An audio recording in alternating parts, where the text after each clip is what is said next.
Let's bring in our political editor, Andrew Clennell. And the kite was flown, now it's landed with a bit of detail, Andrew.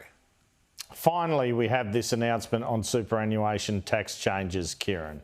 Prime Minister Anthony Albanese is daring Peter Dutton to take him on this at the next election. People with more than $3 million in superannuation funds will pay 30% tax on earnings rather than the current rate of 15%, but only from 2025-26. And this will raise $2 billion in its first full year. The government is claiming this is not a broken promise because it does not take effect until after the next election. Today I'm announcing that earnings on super balances above $3 million will have a concessional rate of 30% rather than 15%. This proposal does not change the fundamentals of our superannuation system. It's also not retrospective. It applies to future earnings. If Mr Dutton chooses to stand up for the individual with over $400 million in their account and the 17 people who have over $100 million, well, that's a matter for him, and he can make those decisions, and people can look at the fiscal implications of that after the next election when we get to it.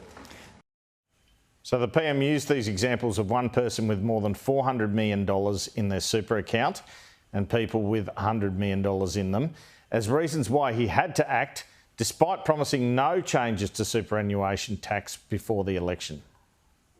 17 people earning over $100 million, having over $100 million in their superannuation accounts. The individual who has over $400 million in his or her account. Most Australians would agree that that's not what superannuation was for.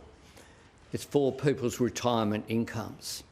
Confronted with this information, it would be irresponsible to not take any action whatsoever. On Sunday agenda, I asked the Treasurer Jim Chalmers as to whether this measure would be grandfathered. He indicated today it kind of would be. If you've done well in super, that's a good thing. We are not going out of our way to begrudge people who've done well for themselves. I think that's an important thing to note. And we are not coming after, we are not trying to diminish anybody's superannuation balance. If you did make changes, could it take some of the heat out of them if they were grandfathered? For example, a lot of us have had super for a long time, a long career. I'm not saying $3 million would affect me at all, it certainly wouldn't. But if it was just from now on in, as opposed to those who've put aside money in good faith?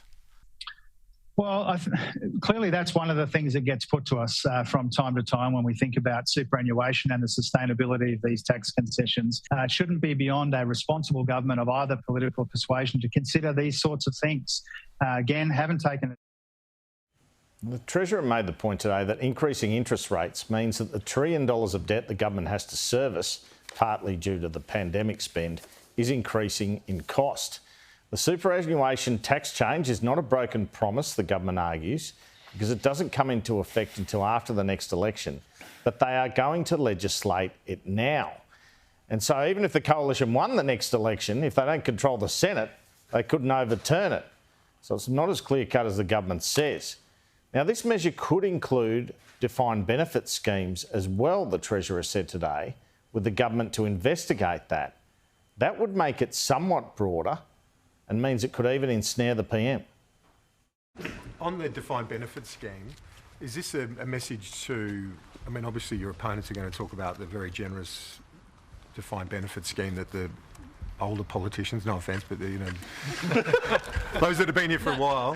None taken, Kieran. Next question. Over here. Is this a message to them to say you're willing to look at your own generous super scheme on the same playing field as others? And if the Treasurer but it will be. On that?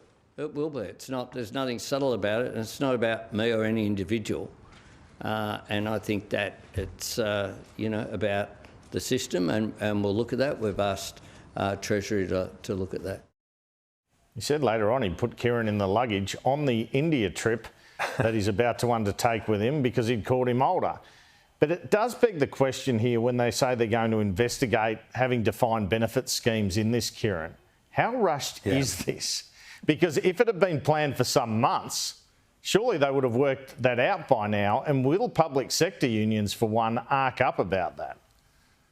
Well, one thing they weren't willing to do, and you and I have discussed this for a few days, they weren't going to wait till the May budget to provide clarity on who is going to be affected by the changes on superannuation. They're saying 80,000 people, but they obviously think it's worthwhile enough and in terms of equity that they're going to do it and move on it quickly. And they're almost goading the opposition to have a fight on it.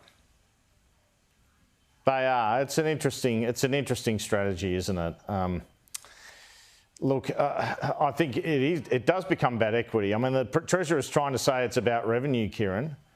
He's listed $150 billion of what he calls the tax breaks, and he's addressing $2 billion of it. So it's less than 1%, or it's around 1%, should I say. It's about 1.25% or something. So is it really just about revenue?